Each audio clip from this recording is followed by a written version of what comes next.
Alors imaginez un réseau social mondial, complètement anonyme et en temps réel, mais bien avant l'arrivée d'Internet. C'est un peu fou, non ? Aujourd'hui, on va faire un petit voyage dans le temps pour explorer l'histoire, mais vraiment surprenante, de la Citizen Band, ou plus simplement la CB. Breaker, 19, 10-4, Good Body. Alors, est-ce que ça vous dit quelque chose ? Pour certains, ça évoque sûrement tout un tas de souvenirs, un son un peu vintage, d'une époque où, pour parler sur la route, on ne dégainait pas son smartphone, mais on attrapait un micro. Alors, qu'est-ce que c'est que cette radio qui est devenue un vrai phénomène ? Bon, avant toute chose, c'est quoi exactement la Citizen Band ? En fait, c'est tout simple, tout est dans le nom, la bande des citoyens. C'est une fréquence radio qui est ouverte à tout le monde. Pas besoin d'avoir une licence compliquée, de radio amateur ou quoi que ce soit. L'idée de départ, c'était vraiment ça. Permettre à n'importe qui de communiquer avec n'importe qui, facilement, sur des petites distances. Alors, comment est-ce que tout ça a commencé ? Parce qu'avant de devenir cette icône des années 70 et 80, la CB, elle a eu des débuts beaucoup plus discrets. Faut se replonger dans le contexte un peu particulier de l'après-guerre pour comprendre. Ok, donc tout commence juste après la guerre, en 1945. L'autorité américaine des télécoms, la FCC, commence à réfléchir à des services radio pour les particuliers. Il y a déjà un inventeur, Al Gross, qui cartonne avec ses talkie-walkies, surtout auprès des fermiers et des gardes-côtes. Mais le vrai moment clé, le point de départ de tout, c'est le 11 septembre 1958.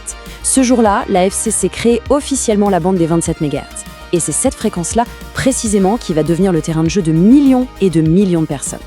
Et c'est là que ça devient vraiment passionnant. Parce que pendant des années, la CB reste un truc de niche, un outil pour les artisans, les petites entreprises, quelques passionnés. Et puis d'un coup, un événement mondial va tout changer. Ça va littéralement la propulser sur le devant de la scène et la transformer en un phénomène de société monstre, d'abord aux États-Unis. Alors, quelle est la recette de cette explosion ?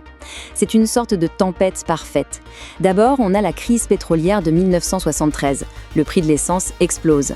Ensuite, pour économiser le carburant, le gouvernement américain impose une limitation de vitesse super stricte, 55 miles par heure, soit environ 88 km/h. Pour les camionneurs qui sont payés au trajet, c'est une catastrophe. Et leur réponse, elle va être géniale. Ils s'équipent tous en masse avec des CB. Et là, ça devient leur arme secrète pour s'échanger les infos vitales, où il y a de l'essence et surtout où sont les flics avec leur radar. La CB devient leur meilleure amie. Et le succès est absolument phénoménal, à tel point que le système est complètement saturé. Les 23 canaux qui existaient au départ, ça ne suffit plus du tout, c'est l'embouteillage sur les ondes. Du coup, en 1977, la FCC est obligée de réagir face à cette vague populaire. Ils n'ont pas le choix, ils étendent la bande et passent à 40 canaux juste pour essayer de gérer cet engouement national. Et avec cette popularité, ce n'est plus juste une radio, c'est une véritable culture qui naît, avec son propre langage, son propre argot. On commence à entendre partout des expressions comme « 10-4 » qui veut dire « ok, bien reçu ». Et surtout, il y a la mode des handles, des surnoms, des pseudos que tout le monde se choisit. Ça permet de rester anonyme et puis de se créer une vraie petite identité sur les ondes. Et là, le phénomène déborde complètement des autoroutes pour envahir toute la culture populaire. En 1975, il y a une chanson, Convoy, qui raconte l'histoire d'une révolte de camionneurs. Elle devient numéro 1 des charts. Et puis, il y a le cinéma qui s'en empare. Avec des films cultes comme Cours après moi shérif, Smokey and the Bandit en VO avec Burt Reynolds, la CB devient une vraie star d'Hollywood. Ça y est, la culture CB est absolument partout. Bon, tout ça, c'est l'histoire américaine. Mais évidemment, une vague pareille ne pouvait pas s'arrêter là. Comment est-ce qu'elle a traversé l'Atlantique ? L'Europe va elle aussi connaître sa propre fièvre de la CB, même si, au début, tout ça n'était pas très légal. En fait, à la fin des années 70, les gens n'attendent pas l'autorisation. Des milliers de postes sont importés des États-Unis sous le manteau, de manière complètement illégale. Le phénomène prend tellement d'ampleur que les gouvernements n'ont plus le choix, ils sont obligés de suivre le mouvement. Et la date vraiment importante pour la France, c'est le 1er janvier 1981. Ce jour-là, la CB devient enfin légale chez nous, avec 40 canaux comme aux US.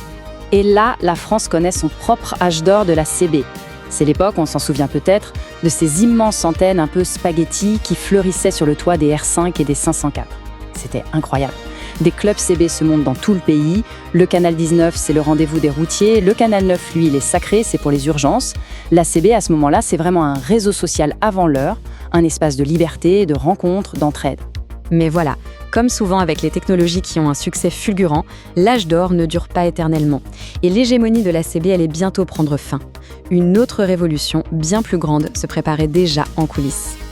Et le changement a été radical. Il suffit d'y penser une seconde. Chaque fonction clé de la CB a été remplacée, et souvent en mieux, par les technologies modernes. L'infotrafic, on a Waze ou Google Maps. La communication vocale directe, le téléphone portable bien sûr. Les communautés et l'entraide, tout ça c'est parti sur les groupes Facebook ou d'autres réseaux sociaux. Pour le grand public, la CB est tout simplement devenue obsolète. Mais attention, ce n'est pas parce que ce n'est plus le phénomène de masse des années 80 qu'elle a disparu. Loin de là. La CB n'est pas morte, elle s'est transformée. Elle a évolué pour se trouver une nouvelle place, un nouveau rôle. Alors, qui utilise encore la CB en 2026 ? Eh bien, pas mal de monde en fait. C'est devenu un outil de niche, c'est vrai, mais un outil indispensable pour certains. On a bien sûr les camionneurs, surtout en Europe, pour qui c'est toujours super pratique pour les convois. On a les amateurs de 4x4, les agriculteurs, tous ceux qui se retrouvent dans des zones sans réseau mobile. Il y a aussi les passionnés de radio vintage, bien sûr. Et puis, il y a un point qui est absolument crucial. La CB reste un outil de secours ultra fiable le jour où tout le reste tombe en panne. Et ça n'a pas de prix.